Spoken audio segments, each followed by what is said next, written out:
I still remember the night she told me it was over. We'd been married for 9 years, had two beautiful kids, and I thought we were doing okay. Sure, money was tight, bills stacked higher than I could handle sometimes, but I worked hard.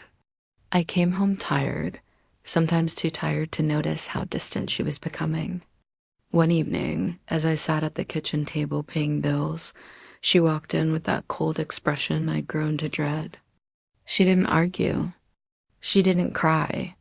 She simply said, "I can't do this anymore. I've met someone else. He can give me the life you never could." Her words cut deeper than any knife. And before I could process them, she twisted it further. "I'm taking the kids with me. They deserve better too." I begged, I pleaded. I told her I would work harder, that I'd find another job, that we could fix this. But her mind was made up. The richer man she had met someone from her office, I later found out had already swept her away with promises of luxury, security, vacations, and a life free from worries. She didn't want to struggle with me anymore. She wanted easy street, and he had the money to pave it. The courts favored her. I was devastated. The day I watched her load our children's clothes into the back of his sleek, black car was the day a part of me broke. She didn't even look back at me. The kids cried, begged me to come with them, but I couldn't. I stood in the driveway with empty hands and an even emptier heart, feeling like the biggest failure in the world. Years passed. I rebuilt my life slowly, piece by piece. It wasn't easy. There were nights I drowned in loneliness, times when I questioned if life was even worth living. But I kept going. I picked up extra shifts, I saved every penny, and eventually I started my own small business. It grew slowly but steadily. I never remarried. My focus was on building something stable, not just for me, but for the slim chance that one day, somehow, my kids would come back to me. Meanwhile, my ex seemed to be living the dream. Social media was her favorite stage. Photos of her in designer dresses, smiling next to her rich husband in exotic locations, their arms around my children as if he were their real father. Each post was like salt in the wound. She looked like she had won, like she had made the smartest choice. And I was the fool left behind. But what people post online is never the whole truth. Behind those smiles, cracks were forming. I didn't know it yet, but karma was slowly tightening its grip on her perfect life. It started small. Her husband's business took a downturn. Deals fell through, investments went bad. Whispers began to spread in his circle about risky ventures and poor decisions. The flashy cars were sold off quietly. The vacations stopped.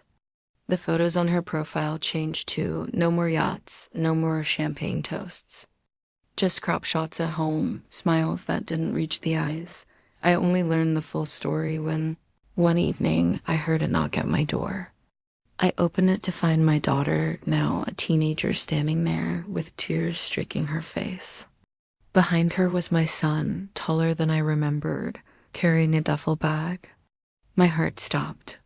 "Dad," she whispered, "can we stay with you?" I pulled them inside, hugged them so tightly I thought I'd never let go. They told me everything. Their stepfather had lost almost everything. The house was being foreclosed. The arguments between him and their mother were constant, sometimes violent. They were tired of being caught in the middle, tired of watching their mom cling to a sinking ship. So they ran to me, the man she had once deemed not good enough. In that moment, all the years of pain, all the nights I'd cried alone, all the bitterness, it melted. I finally had my kids back. Not because I fought their mother in court or tried to outspend her new husband, but because the truth revealed itself. Money doesn't build love. Luxury doesn't buy loyalty. A week later, my ex showed up at my doorstep. She looked nothing like the woman who had smirked at me as she left years ago. Her hair was messy, her clothes wrinkled, her eyes hollow from sleepless nights. She tried to smile, but it was brittle. "Can we talk?" She asked. I didn't slam the door. I let her speak. She admitted her husband had gone bankrupt, that he was drowning in debt, that she was terrified of losing everything. She confessed she had made a mistake leaving me, that maybe she had been selfish, that maybe she should have stayed. She looked around my modest but cozy home, saw the kids laughing in the living room, saw the warmth that money couldn't buy.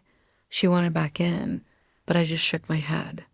You made your choice, I said quietly, and I made mine.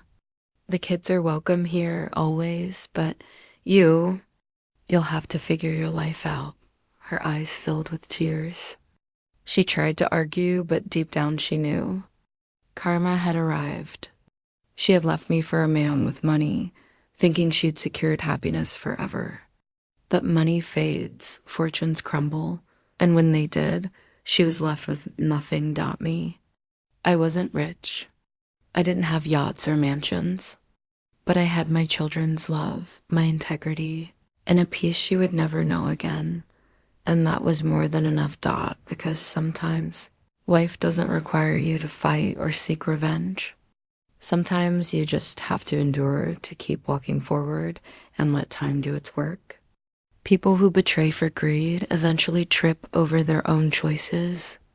And when they do, you'll be standing tall, not because you destroyed them, but because they destroyed themselves.